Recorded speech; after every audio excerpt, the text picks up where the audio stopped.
3, 2, 1. Welcome back, everybody, to another episode of the Booyah podcasts. Oh man, it has been a while. Trying to count on my two hands how long it's been, but it's good to be back. And I got a Booyah podcast first timer here. First time caller, long time listener, as it were. Awesome, man. Yeah, so you've been listening to the podcast? I have been. I've been following along. I'm excited to be here. This is a little, it's a feather in my cap I've been waiting for a while. So nice, yeah, man. Yeah. No, dude, honestly, it's time to get some new guests on board. And some old ones. They'll be And some old ones, yeah. We got some, I'm sure some They'll be people will hop up here. Yeah. But yeah, man, how you been? I mean, you're playing percussion with us tonight. I'm very excited to be back. This is, I think, the third time I've done Talking Heads Booyah now. It was the March of the previous year. I did one, and then like this past March, and then again. It's like maybe 3 Talking Heads, maybe like half dozen or so Booyahs in total. Yep. And yeah, no, I'm stoked. It's always a good time. It's nice getting to play with you boys, and you know, Mike Oman said it. We're trying to keep the gig. So yeah. Yeah, man. Well, so you're kind of like a multi-instrumentalist, aren't you? Like, I am. Yeah. It's kind of, I don't know, it's my favorite go-to joke, but I always say I try and do a little bit of everything, and that way you don't have to be that good at anything. But so what else do you do? You play percussion, you sing, I know that. I do. Oh. Mafundo. Hey. Come on and join us, man. Clay. Sign on in. I think Clay's on his way up as well. But yeah, you were just going over... This guy's a multi-instrumentalist. I don't think we've seen him do anything but percussion with us. So I guess that's what I've been doing the longest. I did a percussion section like in school in band from 4th grade like all the way up through high school. So yep. You know, just no stranger to all the little bits and bobs and doing load in and load out. They make you load in and load out the stage in percussion, which you probably know. Everyone's favorite part of I cut my teeth on that one early. So we're I mean, sometimes I literally just feel like I'm a professional loader, inner and outer. Yeah, we always had to show up like early to all the concerts at night and like pull all the bass drums and shit on stage, but. Yeah, so nothing's changed. Now I just have 5 million things that I have to haul in and out of my car every time. But that's the fun part, I guess. I'm a trumpet player. I don't know. I couldn't tell you. I do envy that. I mean, I love having the spaceship set up, but every time, like, you know, Billy walks into a gig and he just shows up whenever he wants. He's not holding you lucky son of a bitch. That looks so nice. Dude, it is fucking hot up here right now. It is. It's a sweaty one. As I was walking up here. Dude, so... You know, it's been a little while. A lot has happened since our last podcast. It has been a while. Was it our anniversary was the last one? It was. Yeah, that was the last one. Wow. Mm-hmm. So a lot has happened. I mean, you just got back from a pretty cool weekend. Yeah, I was playing at Northlands up in New Hampshire with Mahali up there. That was fucking sweet festival. A lot of friends up there. Cool guys and dope guys and. Got to sit in with Frasco. That was cool. That was wild, man. Sitting in with Frasco is a fucking wild time. They were cool. It's like a roller coaster. You're just like hanging around. Whoa! Well, you were telling me we were eating dinner downstairs. You were giving me a little run through, but basically, like... It was like me and like 5 other horns. Omen, not with me, and then like the 2 other cool guys, and then I'm blanking right now. I'm so bad. Another just a bajillion horn players, yeah. And like you just get up there, it's like a C blues. He's like, all right, there's a head. You kind of pick up the head, and you pick up the head as best as you can when you're like, you know, everything's going crazy, and Shane's trying to like hang on. And it was like point to you, and you're like, okay, like at one point you like took a big swig, like Frasco took a big swig of Jameson, and like Floyd Kellogg singing a song, just goes. And sprays Jameson in his face while he's singing. Like threw his like keyboard stool at him at one point across the stage. And fucking beer cans are flying, and it's just like it's fun. It's a fun time. It's a wild ride. Those guys were wild. I Mr. Toad's worked wild ride. I worked a show at Infinity Hall, like on the bar one night with them, and they were really cool, but it was a trip. Yeah, it was like a piano with like a riser in it or something. Like, well, he didn't have. I know his organ has a little thing that comes up. Yeah. They're doing a festival set, so they didn't have it. Okay. But yeah, I remember it funny that night. That was the night of Adam's wedding, and I came back here and Barely Dead was playing, and I was like still wearing a suit, and like sat in with them, and Frasco showed up, and I'm like, hey, how's it going, man? I'm just like casually rocking a gray suit, like. Yeah. You made a good first impression. Yeah. Gray suits are the best suits for sweating in too. Oh, definitely. Yeah. How about Shows everything. dude? So speaking of like just the jam scene right now, like, how about the whole Dopapod announcement? I don't know. That's a bummer. What are your thoughts on that? Hey man, it's their band. They've been doing it for a long time, and it seems like I don't know, just You heard about what's Not going the on? loop, no. Okay, so Dopapod's Dopapod. taking an indefinite hiatus. Yeah. That's a At the end bummer. of 2025. Okay. Great guys. I'm sure they're all gonna be, but they're all great dudes. They're all fucking awesome musicians and awesome people too. And wish them the best of luck on their endeavors. It's pretty good notice though. It's a good long stretch. Yeah, was it 13 years, 14 years? No, I meant like until the end of 2025. Oh yeah. I'm definitely gonna be catching them as much as I can. But there's no more Connecticut shows. Yeah. No more Connecticut shows announced yet. You think there'll be more? I feel like there's going to be one. I'm sure. I mean, it's just based off the whole, like, when Twiddle took their hiatus, like, filling in those shows. Yeah. 'Cause people, it's, Yeah, I mean it's an interesting topic give of the like people while they can, yeah. seeing your bands that like you started out with in the scene, and they came even way before us. Like they're like just veterans, but Yeah. to see them like reach a certain point, and then I feel like a lot of it must have to do with like they're married. A lot of them are married. Yeah, and it's Rob's like I got said, kids. It's their personal stuff, and that's just that's where they're at as human beings, or where they are as like people getting older. We're all getting older. I feel like, but Well, it was interesting. Rob had said something along the lines of like the last time they went on hiatus was like a 7-year cycle or something, and now they're like right back at that cycle. Yeah. Although this is more indefinite, I guess they're saying. Well, the other one was the other one was too. I hope they get back, but I mean, I get it, man. The touring thing is. they got a grueling touring schedule too. Yeah. Yeah. And like you're with the same people every single day. You're away from your family. Money's maybe tight, and I don't know about that part, but like I'm sure it's not easy. It's exhausting. Yeah. No routine. I mean, it's a hard thing to fit into adult life. I imagine. Not that I've done it. No, I know, but still, I mean, even like the little bit that we did, I was like, how the hell are we gonna do this? Like, if we ever go on like a full year long like tour, you know what I mean? Like they've been grinding so hard, so it's crazy. Yeah. It's crazy. But They did a sick cover of Redbone with Kanika Moore when I saw them. oh So yeah, I couldn't. I was sitting with Frasco, so I had to like kind of like go, like, make sure everything was cool with that. But I caught like maybe 20 minutes of their set, and Kanika Moore was just bouncing everywhere. She was like sitting with everybody, but she did a really cool Redbone with them. That was fucking dope. Love that band. God damn. I know, it's I'm like so bummed about that. sorry to bring it up, but it's like we gotta talk about it, man, because these are like our homies. I mean, one thing I will say is I hope to get them on a Booyah soon, now that their tour schedule will be more open. Definitely, yeah. So we should start brainstorming like ideas of like getting No, Chuck Eli Sellers, down, yeah. Chuck down for sure. I mean, Jesse loves Rob. Rob's fucking Nasty. He's disgusting at guitar. That dude is just absolutely fucking filthy at guitar. I mean, the whole And band he's is like a just shedding super me out band. The Charlie Parker Omnibook all the time. Yeah. Love watching I those love that. videos. He's like the most un-guitar player Yeah. until he shreds. Until Yeah. until Oh, it's yeah. time to rock out. Do you play guitar as well? Sort of. Yeah. I feel like I've seen you play guitar with Nikita. Yeah, I own one. Does that count? Yeah, I mean, does.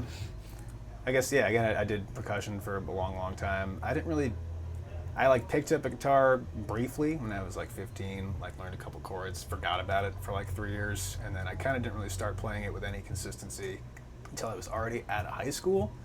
It's always been, I guess, somewhat of a casual thing for me, and I definitely always approached it more so like a rhythm instrument, I suppose. But it's, being a drummer, that's probably... Yeah, that's kind of always where my head frame is at, I suppose. Which worked out well, I suppose. I was watching a thing on Dave Grohl talking about how he plays guitar, and he totally plays like a drunk.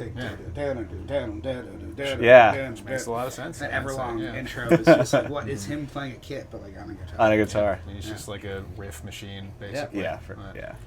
Yeah. So, I mean, I still, to this day, I couldn't really play lead guitar. I can't really solo to save my life, but, I mean, I basically, when I was playing in the band with Nikita, it was mostly parts that Clay had written. They were like demos that he wrote, and he would put a few layers on it. He would teach me one of them. I would play it, and then he would do whatever else he thought he needed to do on top of it. And it's functional. It's not my main thing, but I can functionally play a guitar in a band setting, I guess. As long as someone teaches you the part, you can do it. Yeah. My very first band in like junior high school, I played guitar. I was going to say, sometimes I'll see fun to like pick up a guitar and just start strumming chords and like, oh yeah, he knows how to do that. I teach guitar. You teach guitar? Yeah, that's cool. All right, let's just say that you couldn't play trumpet and you could play another instrument as well as you could play trumpet. What would be that instrument? I'd probably move towards bass, honestly, or guitar. I thought you would say guitar. I think more guitar, but I like to play bass too. A lot of trumpet players end up playing bass for whatever reason. That is the thing, isn't it? Entwistle, Flea, Daltrey, Oh yeah, Phil Ash. interesting. Sting. A lot of them start off as trumpet players. And What's the gravitational pull there, do you think? I don't know, honestly. They're so tired of being up in front. They want to be all the way in the... We're still playing one note at a time. Right. What about you? If you couldn't play percussion, what would be your instrument? This is kind of sick, but like some part of me did always wish that like when I was a kid, I had like crazy strict parents that like forced me at gunpoint to learn piano or something, and just like I already knew how to read music and do all that shit, and I would have hated them for it at the time, but my life would be so much easier now if you could play piano. Yeah, I think if I had to, even though I actually I basically don't play piano at all. I think if I had to pick only one thing that I was allowed to play, that might be what I'd pick. Because I feel like you can kind of get the most done with you can most like cohesively play an entire song by yourself. Piano took me. It's wild because like we had to do high school. You had to do keyboard class. College, we had to do keyboard class, and it couldn't click for me. And then like maybe 5 or 6 years ago, one day I'm just like, and it all just kind of clicked, and I can I can play like first because I'm not doing a lot of voice leadings and stuff. Yeah. But I like kind of just one day it just clicked of like how to okay, cool, I can accompany, like when I was teaching chorus, I can accompany the chorus, or I can just sit at my house, have a piano. And don't you have like a vintage like 70s Fender Rhodes like in your basement somewhere? Polly has that. Oh, okay. I also have a Steinway upright. That was my grandmother. Wow. So, but yeah. No excuse. No, the Rhodes, like I would like. But my old house I had in my basement. It's over at Polly's studio now.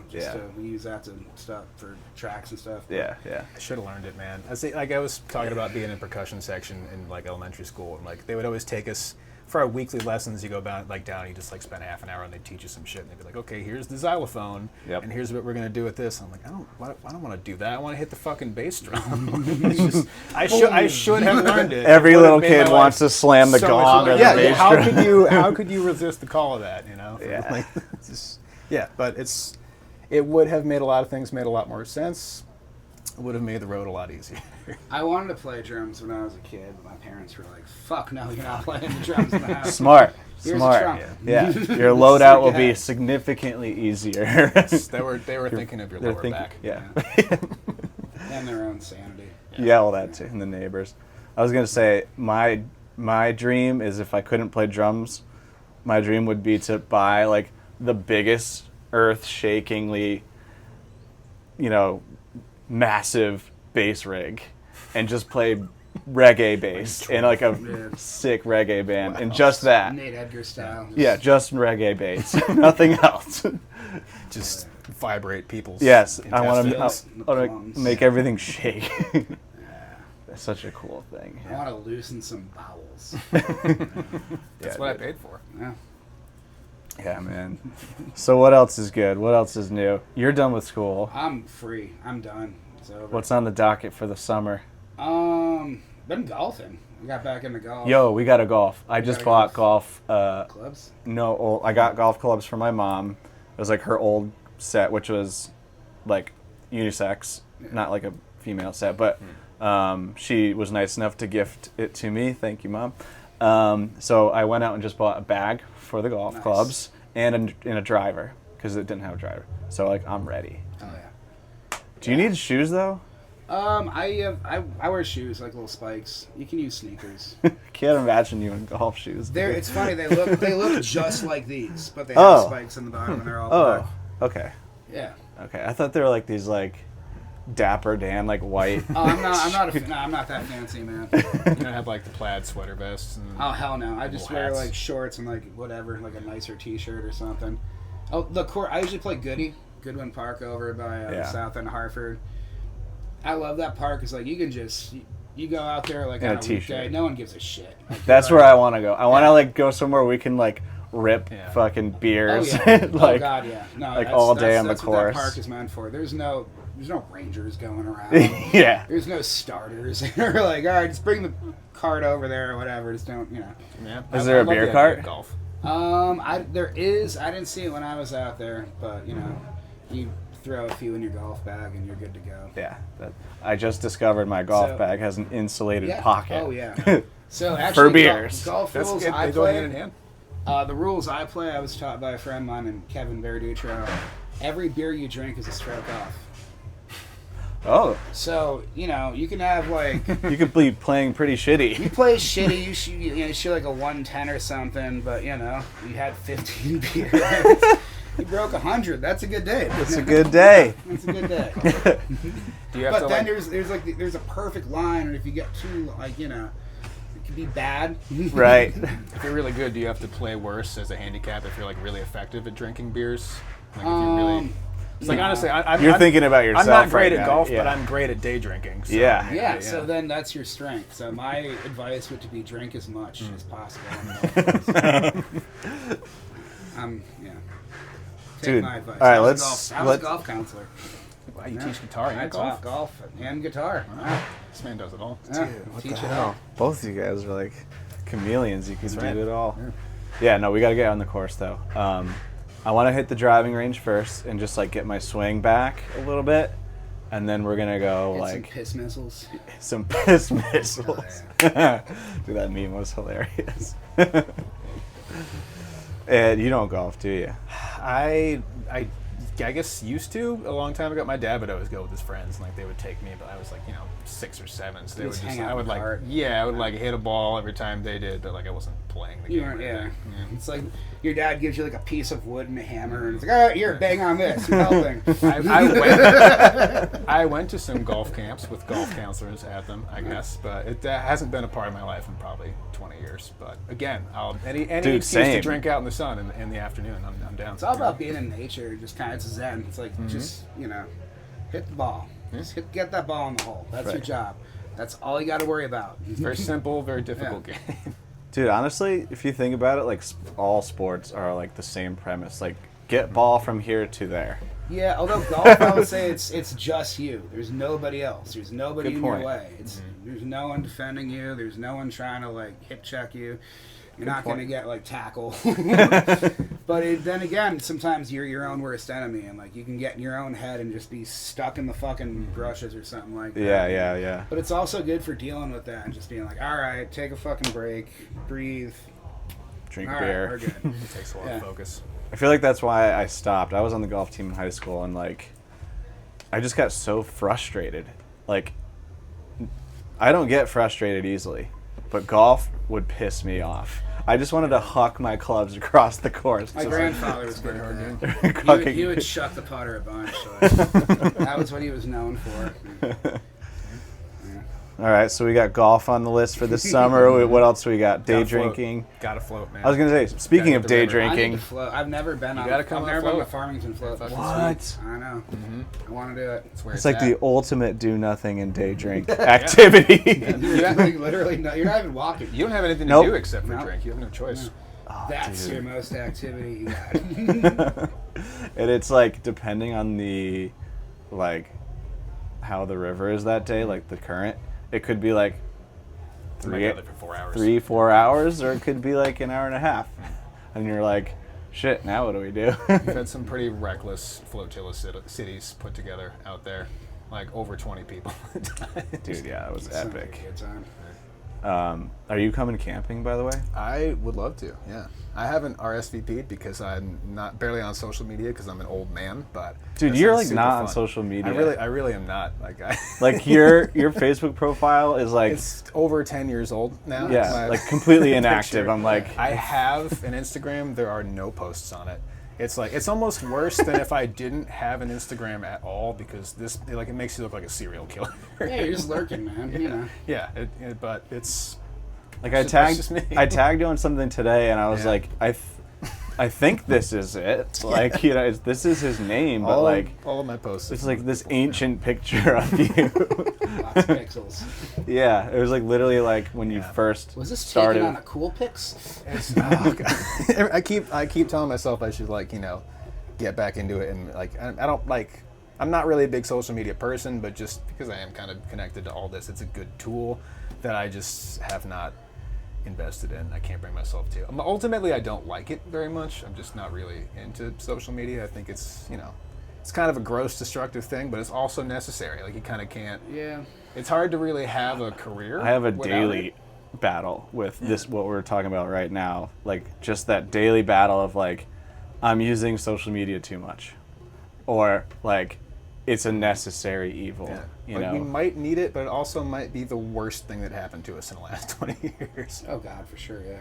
Why do you think so? Because it just, Mental. yeah, like it ties up so much of your time, your attention. You just like get so invested in other people's lives and what they're doing that you start worrying about what should I be doing? Should I be doing more right now? And then you start scrolling more and actually doing less because of it. And Dude, just, being a teacher, like you compare most yourself of the to problems people? I see Yeah. is through social media. Like most of the bullying With the kids? is bullying through social media. Yeah. Most of the things are something because you somebody don't have said to look someone something, in the face and like and actually it's empathize like, with yeah, them. Yeah. It's for the kids. I feel like we grew up at a time where it kind of came in later, or we were on like the cusp of it or the verge of Right. it. I remember the first iPhone, like when I was like a junior in high school. I want to say I saw it, Yep. but now it's just Dude, it's insane. And also, I don't know if you noticed this, like, Naomi's a teacher as well, and, like, the kids have, like, way less of an attention span now.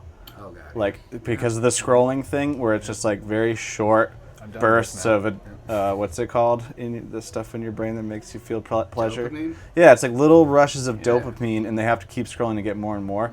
It's like this, like, now you can't keep their attention because they're just like, all right, that was fun, but now what? You know what I mean? Even just like us too, it becomes increasingly hard just to like sit quietly and do nothing because your brain just starts really fiending for that occupation. Yeah, I have Something to such do. a hard Yeah. time with that. Everybody does. You know what I noticed too? I was watching a movie like a couple weeks ago, and I've noticed the effects that social media has on my ability to watch movies. And here's where it came in. I couldn't watch the movie without subtitles. I love subtitles. Me too. I love me my subtitles. I love my subtitles, but I never had to watch movies with subtitles before because I could pay attention more, and I can like actually it just keeps you more. yeah, I engaged. can like look at their mouth and hear what they're saying and actually like dial in on like the the dialogue. Yeah. And now every video you watch on Instagram, like when you're scrolling, has subtitles. Yeah, I And noticed my that, yeah. brain is programmed to watch videos with subtitles. Yeah. And now I try and watch a movie, full-length movie, and I can't watch it. zone out. What, Yeah, you should totally what do put you do in the movie subtitles on theaters this, in by that the way. instance? You know what I mean? Yeah, we should clip in subtitles for this little part. yeah. But like let them auto-generate so they're all totally wrong. Oh yeah. Yeah, timestamp right now. We need subtitles in this spot. Subtitles are the key Sub- to the future. There's actually a function on YouTube. It's like auto caption, where it'll caption what you're saying. So like, let's just say you have hearing disability. You can watch YouTube videos, and if there are no captions done by the creator, YouTube will just use like whatever AI it's got to actually put Has it gotten better? the captions. Because it used to. No, I it kinda has like problems. I like it that way. I know, it's so funny, dude. Like, Yeah. I'll put like that function on like rewatching one of the podcasts, and there's some hilarious, like, misinterpretations. Some good screen caps. Oh, Yeah. dude, it's so funny. Hell yeah. Well, it's fucking hot up here. It is. Very I don't sticky. think we It's gonna can be a sticky do day. this much longer. Let's play some tunes. Yeah, so what do we got tonight? We got Talking Talking Heads tonight. Oh yeah. And it's a pretty good crew, man. I mean, I'm bummed Billy can't make it, but We'll miss you, Billy. Billy, we love you. It's crunch time for Capitol Groove. By the way, guys, check out Capitol Groove. It's going to be the biggest festival Hartford has seen in a long time. And Billy, one of our close buddies, is working really hard. Jesse is working really hard on that. We did a promo for it. What was it, last week, where we gave away tickets. So I was going to do a podcast actually last week to talk to them more about it. So leading up to it, expect probably a podcast where I talk to them about it a little bit more just to hype up the event. But I'll post the ticket link in the description below. Come buy a drink from me. I'll be working one of the bar booths. Oh, there we go. There you go. And come to a Booyah every Wednesday at Arch Street Tavern. Love you guys, and we'll see you on the next one.